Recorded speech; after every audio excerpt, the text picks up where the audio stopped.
The afternoon sun filtered through the kitchen windows as I watched my daughter Emma practice her violin.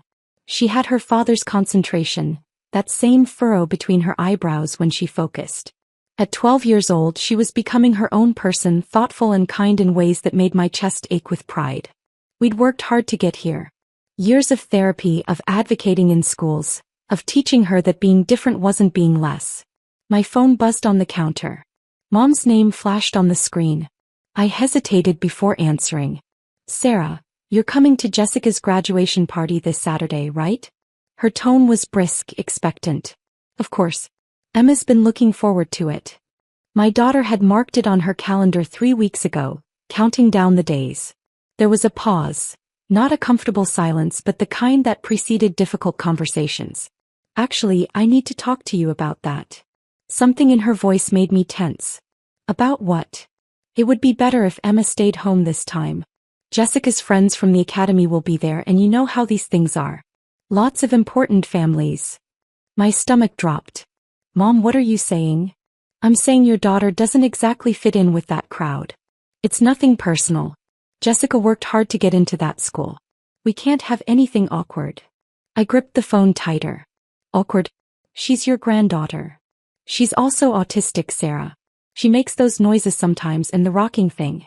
Jessica's Princeton recruiter might be there. We need everything to be perfect. The words hit me like cold water. This was my mother, the woman who'd held Emma as a baby, who'd claimed to accept the diagnosis. I looked at Emma, still absorbed in her music, unaware that her own grandmother was trying to erase her from family events. We'll both be there, Mom. See you Saturday. I hung up before she could respond. Saturday arrived with perfect weather that made everything worse. Emma wore her favorite blue dress with sunflowers. She'd been talking about seeing cousin Jessica all week, practicing what she'd say. The party was in full swing when we arrived. My sister's backyard was transformed with white tents and string lights. I spotted Mom near the dessert table in her cream suit, holding court with well-dressed women. Her eyes widened when she saw us. She excused herself and walked over quickly, her smile tight. Sarah, I thought we discussed this. We did.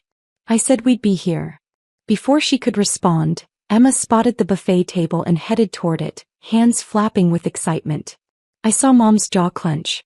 She's stimmying in front of everyone, Mom hissed. People are looking. I glanced around. No one cared except Mom. She's happy, Mom. That's what happy looks like for her. Mom walked away without another word. The party continued, but I felt her eyes on us constantly. Emma filled her plate and found a quiet corner. She sat contentedly, eating while watching the other kids play volleyball. She didn't try to join them. An hour passed.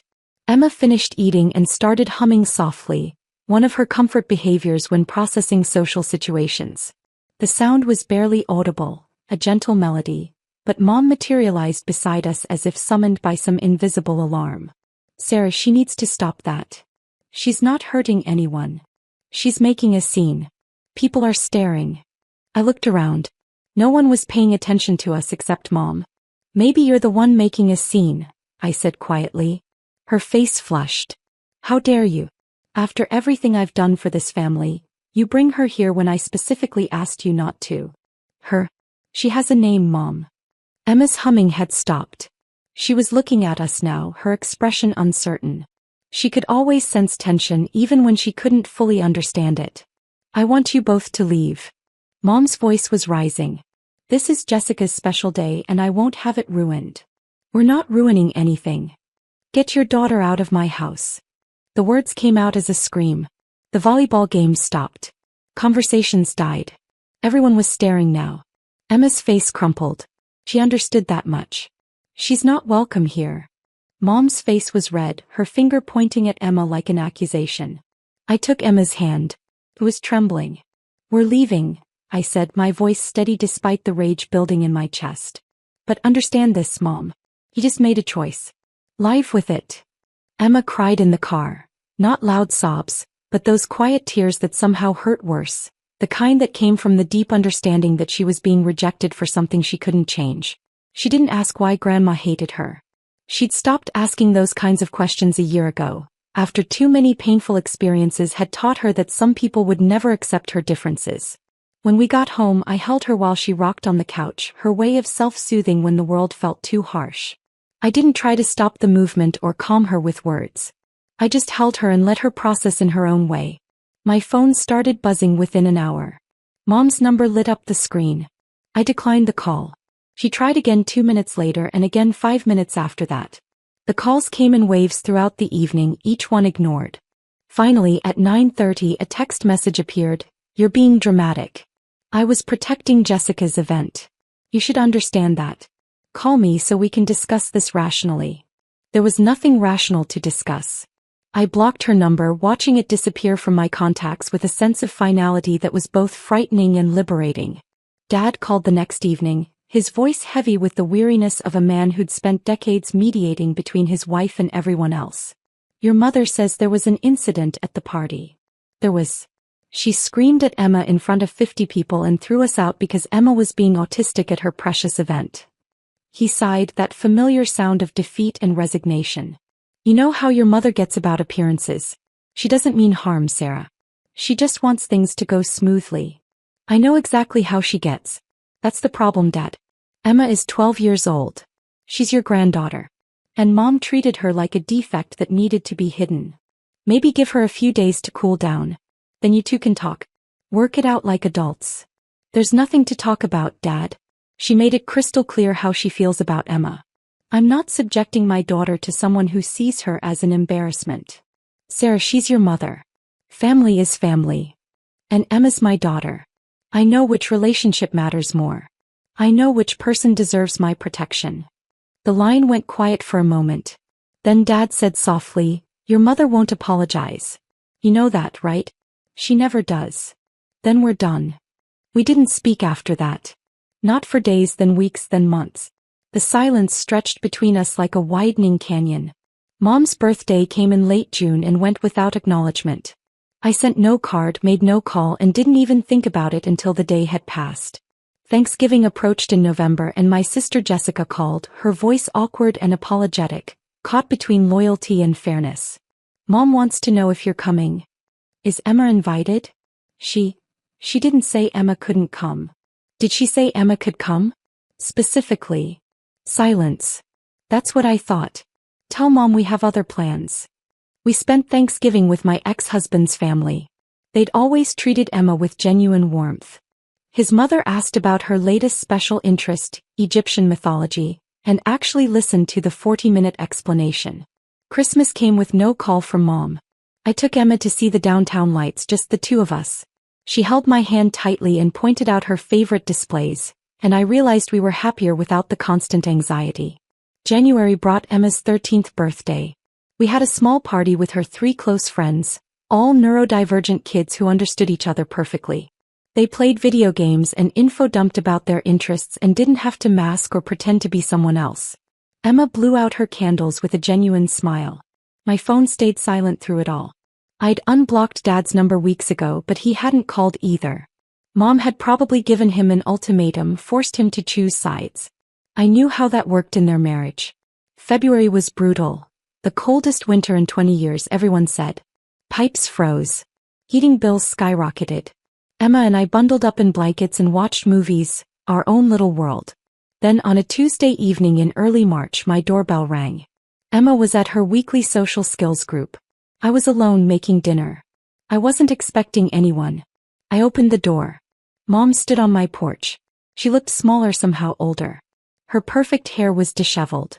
She wore Dad's oversized coat over a sweater I didn't recognize. Behind her on the sidewalk sat a large suitcase. "Sarah." Her voice cracked. I stood frozen, my hand still on the doorknob. "I have nowhere else to go." The words came out as a whisper.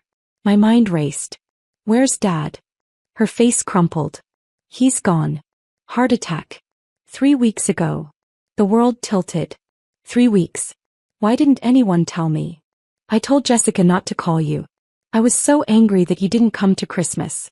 But I thought you'd hear somehow and come anyway. But you didn't." I gripped the doorframe.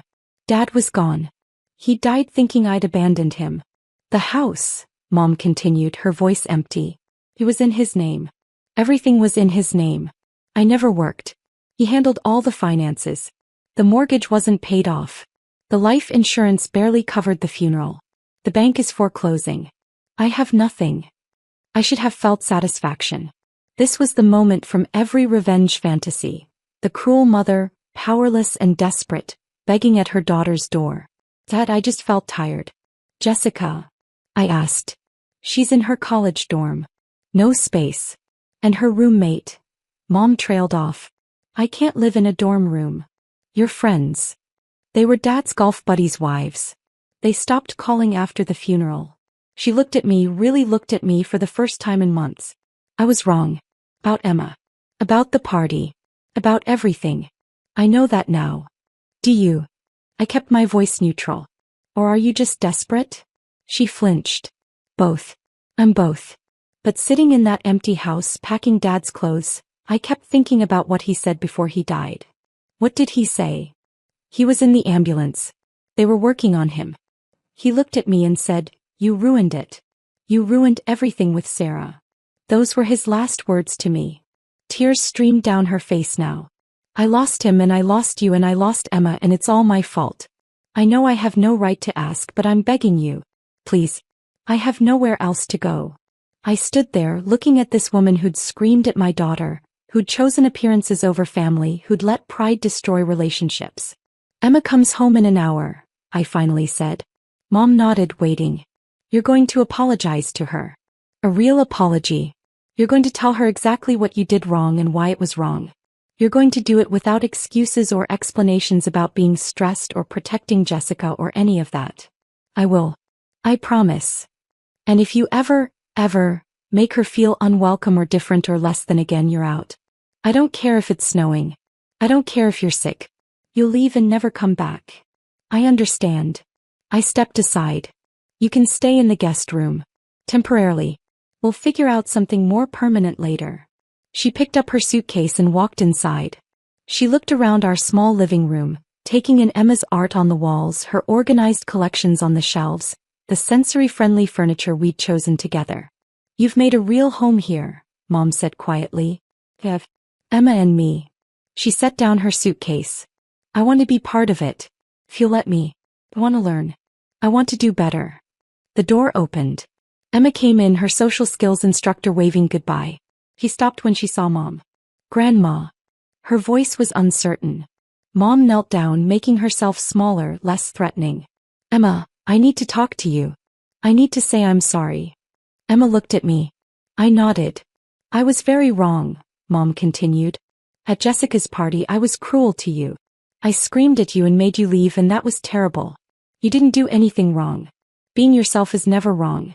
I was the one who was wrong. Emma processed this, her fingers tapping her leg. Why were you wrong? Because I cared more about what other people thought than about being kind to you. That's not okay. Family should be kind to each other, especially to kids. I failed at that. Are you going to be mean again? Mom's voice broke. I'm going to try very hard not to be. I can't promise I'll be perfect, but I promise I'll try to be better. Can you give me a chance? Emma looked at her for a long moment. Then she said, Wait, but if you're mean you have to leave. That's fair. They stood in awkward silence.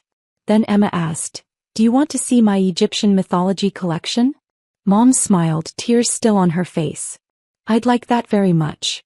As Emma led her grandmother toward her room, already launching into explanations about Anubis and the weighing of hearts, I leaned against the wall and let out a breath I didn't know I'd been holding.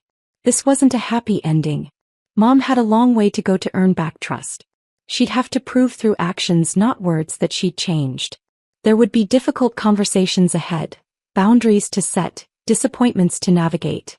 But maybe, just maybe, it was a beginning.